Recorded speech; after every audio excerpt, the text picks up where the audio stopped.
Sekuler memisahkan agama dengan negara. Religius memakai agama dalam negara. Indonesia ini religius, bukan sekuler. Buktinya semua pejabat kita disumpah pakai Quran. Sini aja pegang. Ya kan? Seluruh pejabat kita kalau Islam disumpah pakai Quran. Betul? Berarti agama dibawa, nggak dipisah. Ya Allah ya Basir ya Sami'u ya Alim ya Hayyu ya Qayyum bi rahmatika astaghith. Assalamualaikum warahmatullahi wabarakatuh. Hamdan wa syukran lillah wa salatan wa salaman ala Rasulillah wa ala alihi wa sahbihi wa mawalah. Allahumma salli ala nabiyyina Muhammadin wa ala alihi wa sahbihi ajma'in. Amma ba'du, qala Allah Ta'ala fi kitabihil karim, a'udzu billahi minasy syaithanir rajim. Bismillahirrahmanirrahim. Qul innani hadani rabbi ila siratim mustaqim dinan qiyaman millata Ibrahim hanifa wa ma kana minal musyrikin. Qul inna salati wa nusuki wa mahyaya wa mamati lillahi rabbil alamin la syarika lahu wa bidzalika umirtu wa ana awwalul muslimin. Qala Rasulullah sallallahu alaihi wasallam, man kharaja fi talabil ilmi fahuwa fi sabilillahi hatta yarji. Baginda Rasul bersabda, siapa keluar untuk mendapatkan ilmu, orang itu adalah orang yang berjihad fi sabilillah sampai dia kembali ke tempatnya. Mudah-mudahan kita semua mendapatkan pahala jihad dari Allah SWT. Amin. Sadaqallahul azim wa sadaqa rasuluhun nabiyul karim wa nahnu ala dhalika minasyahidin wasyakirin walhamdulillahi rabbil alamin. Para ulama, tuan-tuan guru yang mulia, khususnya pengurus masjid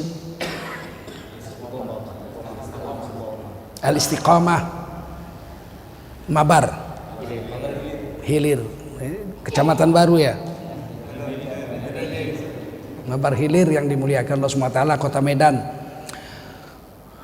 Bapak-bapak, ibu-ibu, saudara-saudara sekalian rahimakumullah, wajiblah kita bersyukur pada Allah SWT. Salawat dan salam kita sampaikan untuk baginda Rasulullah sallallahu alaihi wasallam. Banyak umat Islam salah sangka, menganggap bahwa agama Islam itu cuma ibadah. Ibadah itu cuma seperempat agama. Imam Syafi'i rahimahullah ta'ala membagi syariat Islam itu dalam 4 bab. Seperempat namanya bab ibadah. Mulai dari bab air, istinja, syarat-syarat sholat, rukun sholat, puasa, zakat, haji, umroh, sampai mati, sampai nguburkan orang mati. Itu seperempat, namanya bab ibadah. Yang kedua, bab muamalat.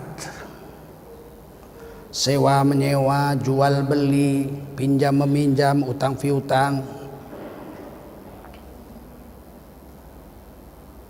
gadai menggadai, tukar menukar. Ini semua dalam bab muamalat. Sebab situ bahaya, kalau nggak pakai cara Islam nanti akan muncul cara riba. Wa halallahu al-bai'a wa harrama riba. Allah menghalalkan jual beli, untung dari jual beli halal, tapi untung dari riba haram. Makan uang riba seperti berzina dengan ibu kandung dosanya. Tapi hari ini kan hampir semua orang pakai riba. Nggak tahu dia bahwa itu berbahaya besar. Tidak ada orang yang kaya dari riba. Pinjam mesti bangkrut, rugi. Sebab tidak ada keberkatan. Negara yang main riba mesti bangkrut. Indonesia sebentar lagi insya Allah. Ya bayar utangnya aja 1 tahun 400 triliun tambah bunga. Sedangkan APBN kita cuma 1.800 triliun, itu pun rugi. Defisit 300. Berarti cuma 1.500. Dari 1.500 setahun APBN kita bayar utang 400 triliun. Udah tinggal 1.100. Membangun apa 1.100? Makan aja susah sekarang. Makan aja sekarang susah. Tapi pakar-pakar ekonomi kita semua diem, takut ngomong dipindah, ngomong dipecat. Udah ada aturan, ngomong aja di Facebook aja, ngomong aja dipecat. Sudah terjerat riba. Sri Lanka itu sudah digade, airportnya dibangunkan Cina, nggak bisa bayar, airportnya diambil. Yang ketiga bab munakahat, nikah, talak, rujuk. Itu semua diatur. Nikah yang halal, nikah yang nggak halal. Apa syarat-syarat nikah, rukun nikah, bagaimana cara cerai, bagaimana cara rujuk. Ini semua dalam bab munakahat. Baru bab jinayat, hukum pidana. Mencuri, potong tangan, berapa yang mesti dipotong. Kalau curi makanan tidak dipotong, dikasih makanan. Kalau curi ayam seekor, didenda seekor, nggak dipotong tangan. Seberapa baru dipotong tangan? Kalau mencuri seharga sebuah perisai besi perang 400 dirham, kira-kira sekarang 2,5 juta gitulah, baru dipotong tangannya. Itu pun harus ada saksi dan bukti. Jadi ini lengkap, Islam itu lengkap cara hidup. Yang hari ini hanya ibadah-ibadah aja, nggak mau belajar yang lain. Dan ada sekelompok penguasa sekarang yang nggak mau orang Islam itu menjalankan agama Islam lengkap 100%.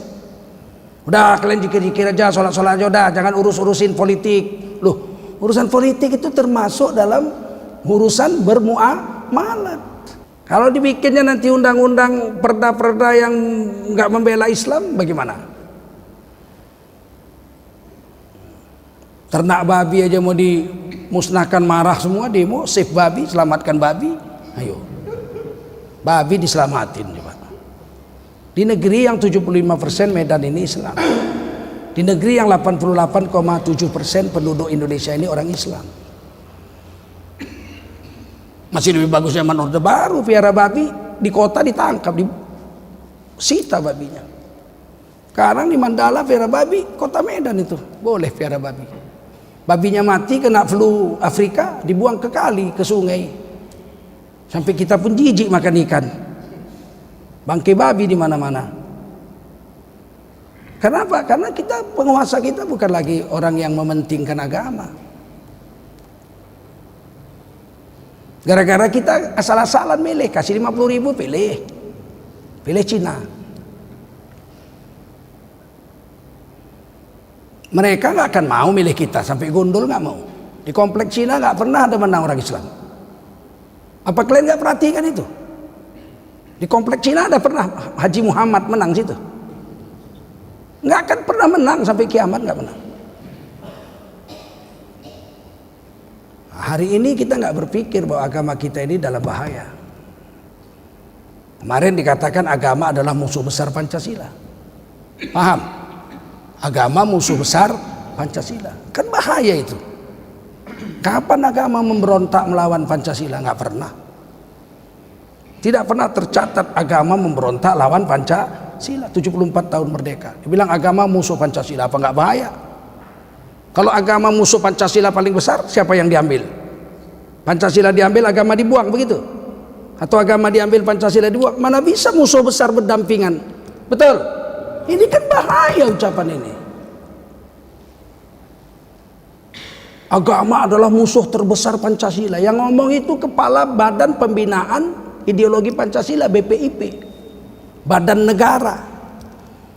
Kalau agama musuh terbesar Pancasila, berarti agamanya harus dibuang, Pancasilanya harus hidup. Betul?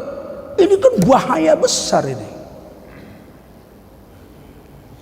Kita disuruh ibadah-ibadah aja, ibadah-ibadah aja.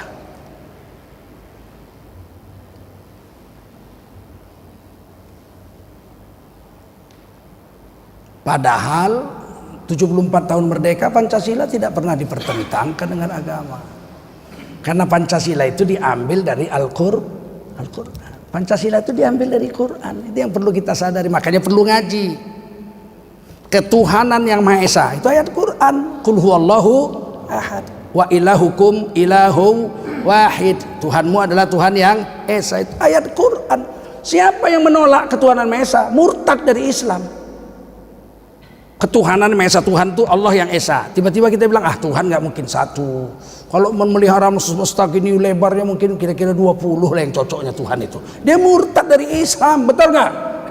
Nah, siapa yang menolak Pancasila? Orang Islam tidak ada. Mana mungkin kita menolak ayat Quran wa ilahukum ilahu wahid atau qul huwallahu ahad? Tidak mungkin. Sila kedua, kemanusiaan yang adil dan beradab. Itu tiga-tiganya bahasa Arab. Manusia, adil, adab, bahasa Arab tiga-tiganya. Bagaimana mungkin orang Islam menolak kemanusiaan yang adil dan beradab? Bangsa Indonesia ini harus berpandangan berketuhanan Maha Esa. PKI, ateis, komunis nggak boleh ada. Betul. Kemanusiaan yang adil dan beradab, bahwa kita harus berkemanusiaan yang adil dan beradab, nggak boleh berkebinatangan yang zolim dan biadab, nggak boleh. Siapa yang menolak sila kedua? Nggak ada yang menolak sila kedua. Manusia kita adil, adil itu bahasa Arab, nggak ada bahasa Indonesianya. Apa bahasa Indonesianya adil? Adil. Apa bahasa karunya adil? Kaikin bahasa karuna adil. Bahasa karuna adil, adil. Mana? Apa bahasanya? Nggak ada. Ahadu bahasa Batakna adil. Bahasa Batakna adil, adil. Apa bahasa Jawa? Kayak apa? Cara Jawa ini adil itu apa? Bahasa Jawa ini adil itu ya adil. Mana? Nggak ada kata-kata lain. Cari sampai gondol nggak ketemu. Apa bahasa Mendilingnya adil? Adil. Apa bahasa Acehnya adil? Adil. Terus kita tiba-tiba dibilang musuh besar Pancasila. Adil itu ayat Quran dibaca tiap Jumat. Innallaha ya'muru bil adli wal ihsan wa ita'i dzil qurba wa yanha 'anil fahsya'i wal munkari wal baghi. Itu kan dibaca tiap Jumat. Betul? Sesungguhnya Allah memerintahkan kamu berbuat adil. Siapa yang menolak keadilan? Enggak ada. Orang Islam. Kalau kita menolak adil berarti kita zalim. Betul? Nah, kenapa dimasalahkan sekarang ini? Saya tidak cerita politik ini Pak, ini saya cerita agama nih. Agama apa politik ini? Agama ini yang saya bicarakan. Jangan sampai agama kita dianggap musuh Pancasila, gila. Kalau gitu orang beragama dibuang semua nanti. Gak boleh hidup orang beragama di Indonesia ini kalau begitu, karena musuhnya Pancasila. Kan bahaya itu, betul gak?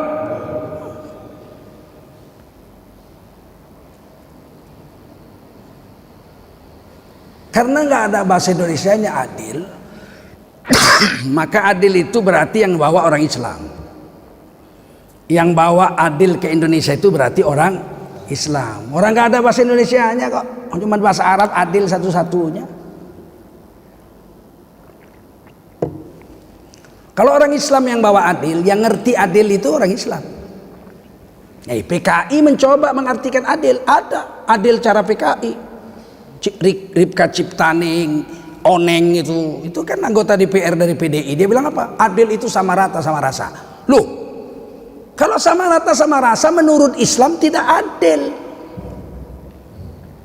Adil dalam Islam serasi dan seimbang. Yang banyak diberi banyak, yang sedikit diberi sedikit. Masa yang banyak sama yang sedikit dikasih sama?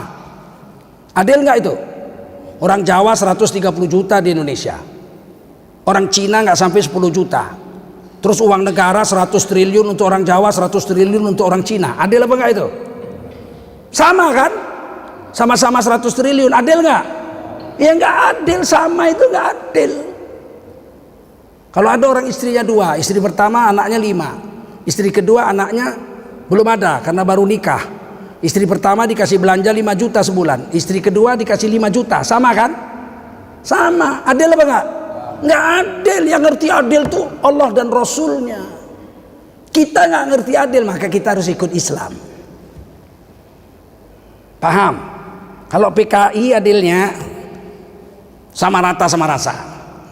Bikin teh misalnya, ini bikin kopi. airnya secangkir, kopinya secangkir, gulanya secangkir, aduklah minum, kalau nggak mendelik matamu. Itu adil PKI, sama rata sama rasa, enak didengar tapi nggak bisa dilaksanakan.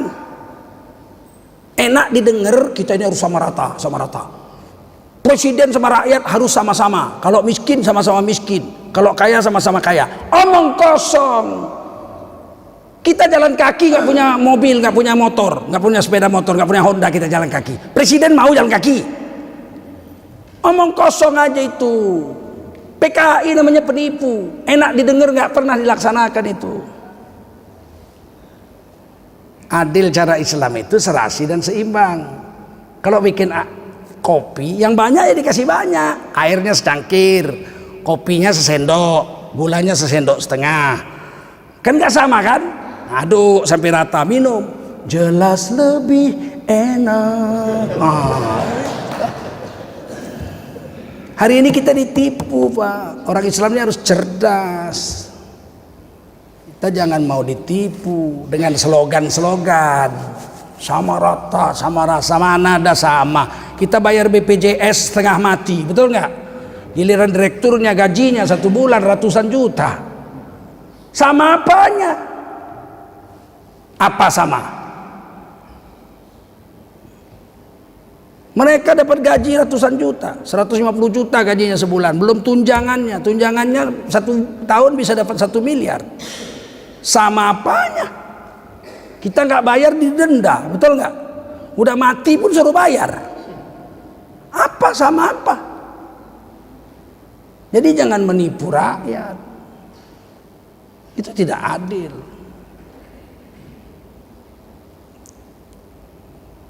Yang ketiga, persatuan Indonesia. Kanan nas ummatan wahidah. Adalah manusia umat yang satu. Kita begitu bersatu kita. Orang Aceh dengan caranya, orang Medan dengan caranya, orang Solo dengan caranya. Berbeda-beda. Bhinneka Tunggal Ika. Memang berbeda-beda, nggak boleh disamakan. Berbeda-beda tetapi tetap satu. NKRI, Negara Kesatuan Republik Indonesia. Kita nggak pernah berontak. Tapi kita nggak boleh samakan. Orang Sumatera harus kayak orang Jawa, mana bisa. Kita dari kecil disuruh mengatakan yang ada apa adanya. Kita ini orang Sumatera, buka kulit nampak isi. Tak senang bilang tak senang, senang bilang senang, begitu kan? Kalau tak senang bilang senang, munafik namanya menurut orang Sumatera, betul? Kalau orang Jawa kan lain. Memang diajar lunak, mau ngomong tidak aja nggak berani orang Jawa. Bagaimana Pak? Ya insya Allah nanti kita mana berani bilang tidak orang Jawa.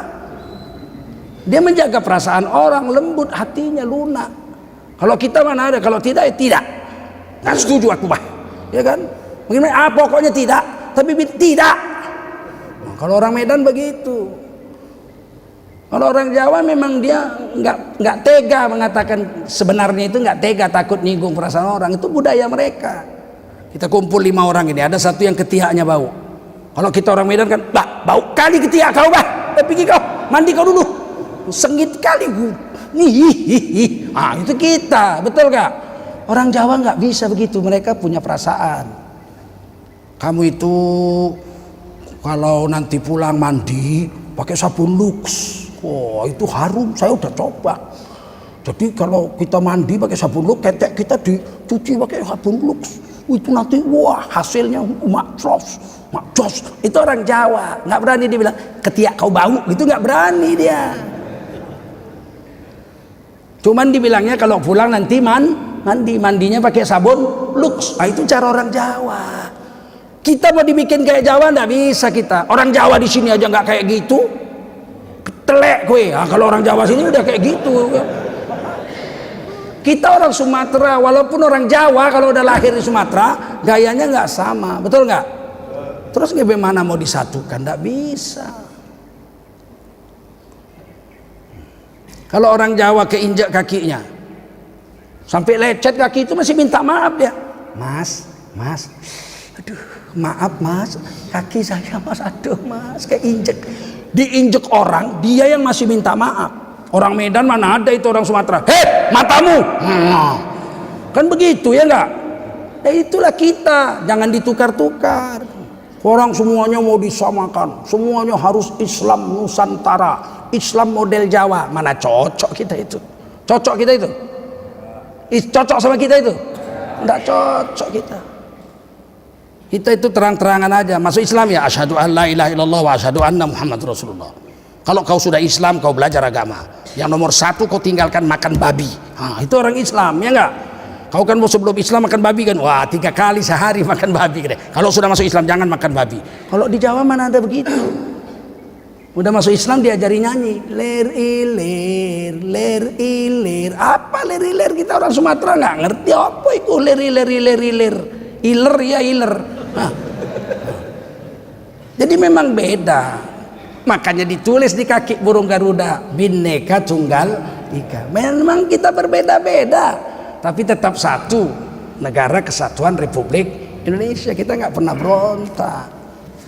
Kanan nas ummatan wahidah, persatuan Indonesia. Yang ketiga, kerakyatan yang dipimpin oleh khidmat kebijaksanaan dalam permusyawaratan perwakilan, bahasa Arab semua.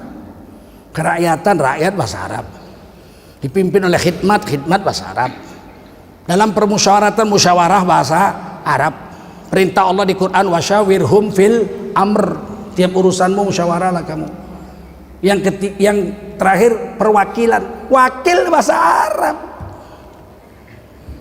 Tuh, kita itu disuruh musyawarah. Yang musyawarah itu wakil-wakil kita. Kita ngangkat wakil rakyat, DPR, DPRD, DPR RI. Yang bermusyawarah mengangkat pejabat, wali kota, gubernur, presiden. Wakil-wakil kita, bukan kita. Itu sila keempat. Wakil-wakil kita, jadi nggak banyak biaya. Milih wali kota cukup 52 bungkus nasi padang, jadi wali kota. Sekarang mau jadi wali kota yang milih sekota Medan 2,5 juta orang, 25 miliar belum tentu jadi wali kota. Ada yang jadi bupati udah keluar 25 miliar, kalah joget di jalan pakai celana dalam, tang ting ting tang ting teng tang, gila.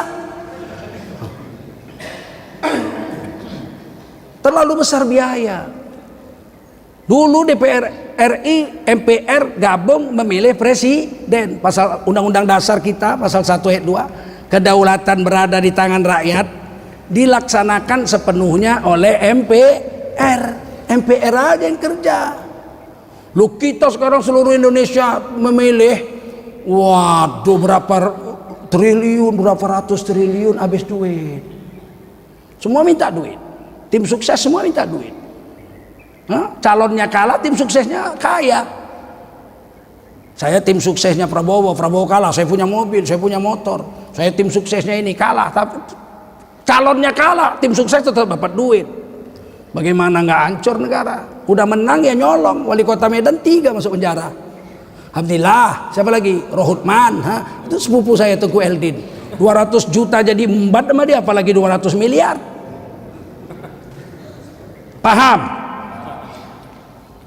Baru yang kelima, keadilan sosial bagi seluruh rakyat Indonesia. Adil bahasa Arab. Yang bawa adil orang Islam. Sebelum Islam datang ke Indonesia, kita nggak kenal adil. Yang berlaku di sini pat-pat gulipat, siapa cepat dia dapat, siapa kuat dia menang. Yang membuat adil itu Islam.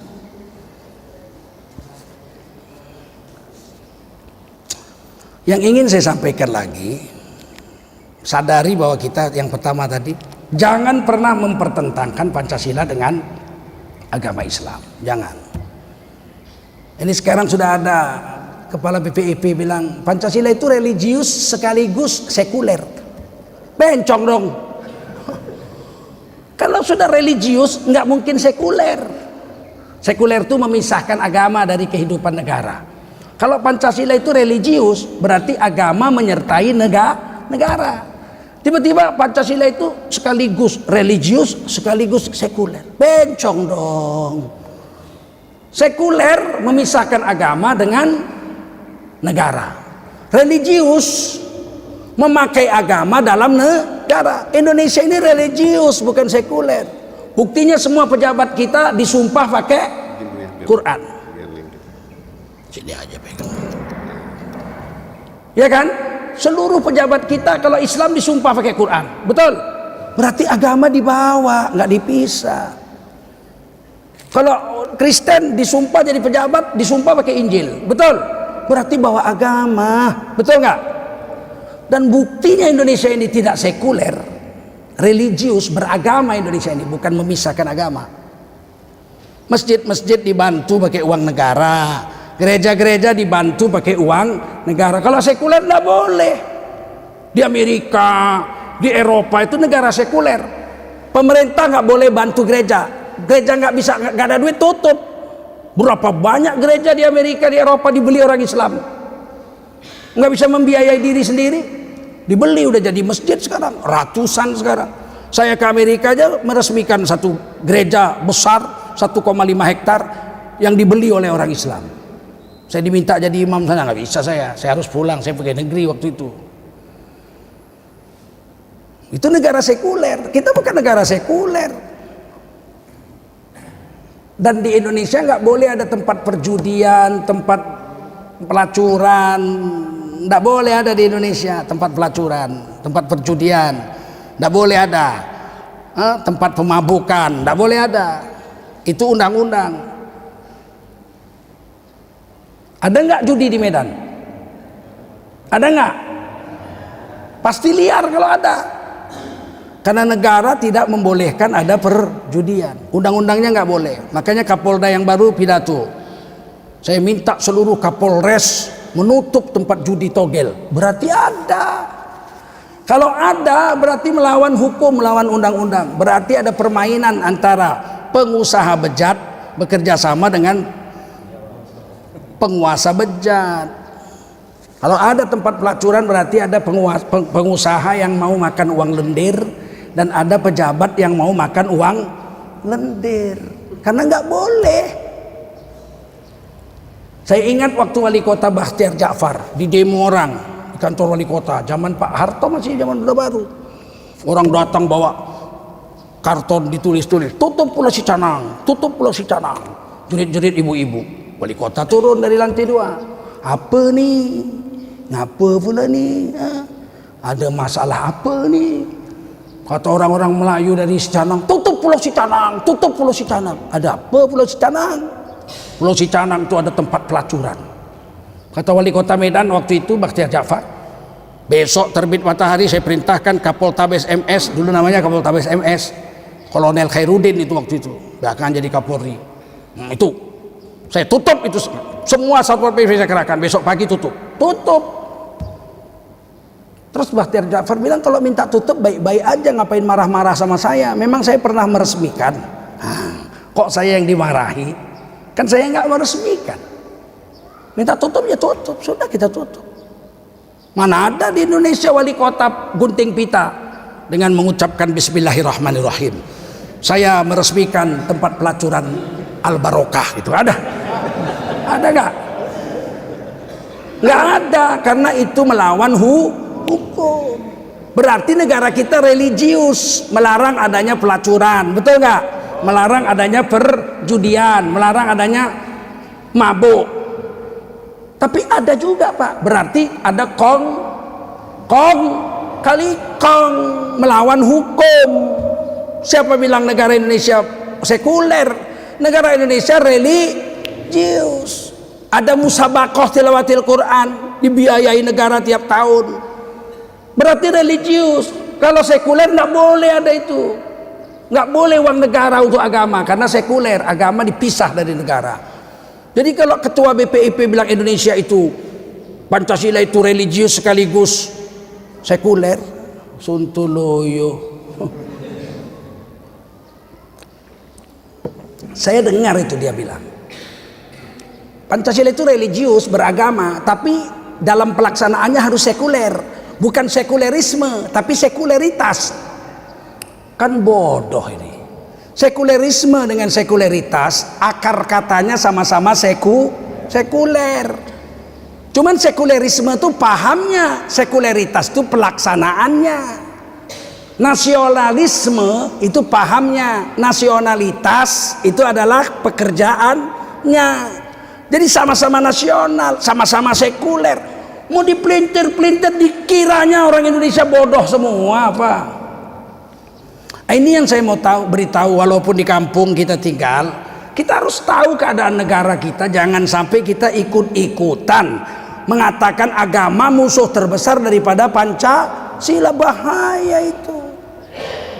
Nah kemarin dia nambah lagi omongan, kita tidak usah lagi pakai assalamualaikum warahmatullahi wabarakatuh, kita pakai salam Pancasila.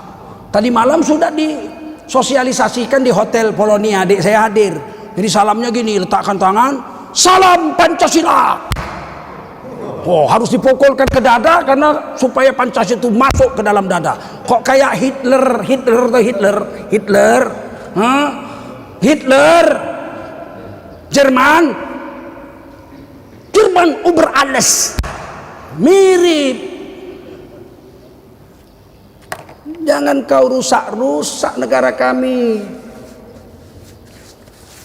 Assalamualaikum itu adalah syariat Islam. Setuju? Syariat Islam atau adat istiadat? Syariat Islam. Kata Nabi, siapa memberikan ucapan assalamualaikum dapat pahala 10. Assalamualaikum warahmatullahi dapat pahala 20. Assalamualaikum warahmatullahi wabarakatuh dapat pahala 30. Ini hadis Bukhari dalam kitab Bulughul Maram. Siapa menjawabnya waalaikumsalam 10 pahala. Waalaikumsalam warahmatullahi 20 pahala. Kalau dia jawab waalaikumsalam warahmatullahi wabarakatuh, dia dapat 30 pahala. Ayo kita praktekkan. Assalamualaikum warahmatullahi wabarakatuh. Saya dapat 30 pahala, bapak-bapak, ibu-ibu dapat 30 pahala. Hukumnya memberi salam sunat. Menjawab salam hukumnya kalau sudah ada sunat wajib, itu berarti syariat Islam. Setuju? Tiba-tiba mau ditukar salam Pancasila, berapa pahalanya situ? Hah? Kok tega-teganya sudah 74 tahun merdeka baru sekarang ada kepala pembinaan ideologi Pancasila mau menukar assalamualaikum jadi salam Pancasila? Kan sontoloyo itu. Kita diam, jadi ustadz diam, jangan ceramah begitu, ceramah agama saja. Bagaimana cara sholat, bagaimana cara puasa, kita dihancurkan begini kok disuruh diam. Jadi ustadz tuh harus adem. Kalau mau adem masuk kulkas kau, sama otak-otakmu beku dibikinnya. Orang agama kita mau dirusak, salam kita mau dibuang kok, betul? Bagaimana ini? Soekarno 20 tahun jadi presiden, assalamualaikum warahmatullahi wabarakatuh. Padahal yang menggali Pancasila itu Bung Karno nggak ada bilang salam Pancasila, nggak ada. Yang menggali Pancasila itu Bung Karno, yang menyempurnakan kata-katanya itu Haji Muhammad Yamin, sarjana hukum, orang Minang. Nggak ada mereka mengatakan seperti itu. Pak Harto 32 tahun tetap aja assalamualaikum warahmatullahi wabarakatuh. Sampai zaman SBY assalamualaikum warahmatullahi wabarakatuh. Kok sekarang tiba-tiba salam Pancasila? Apa-apaan ini? Kok kayak merasa ya perasaan saya, kok kayak zaman PKI sih, nggak suka sama agama, nggak suka sama agama. Dan yang dirusaknya Islam. Assalamualaikum itu kan Islam punya, betul nggak? Om Swastiastu nggak disebut. Marilah kita ganti Om Swastiastu menjadi salam Pancasila, nggak ada, betul nggak? Marilah kita ganti Shalomnya orang Kristen menjadi salam Pancasila, nggak ada. Yang diucapkan apa? Marilah kita ganti assalamualaikum dengan Pancasila. Ini kan Islam aja yang jadi sasaran ini. Kenapa? Tanda tanya kita. Kenapa Islam yang 230 juta di Indonesia dari 267 juta kok Islam yang jadi sasaran? Agama lain kok enggak? Kalau kata-katanya marilah kita ganti Om Swastiastu menjadi salam Pancasila, berarti yang kena orang Hindu, kan gitu kan?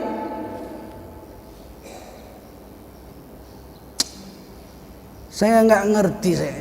Sebetulnya saya mau ceramah tentang yang baik, bagus, tapi bagaimana ini mau dibiarkan? Udah mulai keliling Indonesia dia mensosialisasikan salam Pancasila, begitu. Bagaimana? Mau kalian tuh? Nanti khotib Jumat kita salam Pancasila, gitu. Oh ini enggak Pak, kalau untuk urusan orang-orang Islam silakan, assalamualaikum warahmatullahi wabarakatuh. Tapi kalau ada orang lain agama, mesti salam Pancasila. Loh kok kau gusur pula agama kami gara-gara ada orang lain? Orang lain lakum dinukum waliyadin. Kita nggak mau urus, kok kau urus-urus kami, kok harus ngurus-ngurus orang. Ini semua mau belok-belok aja.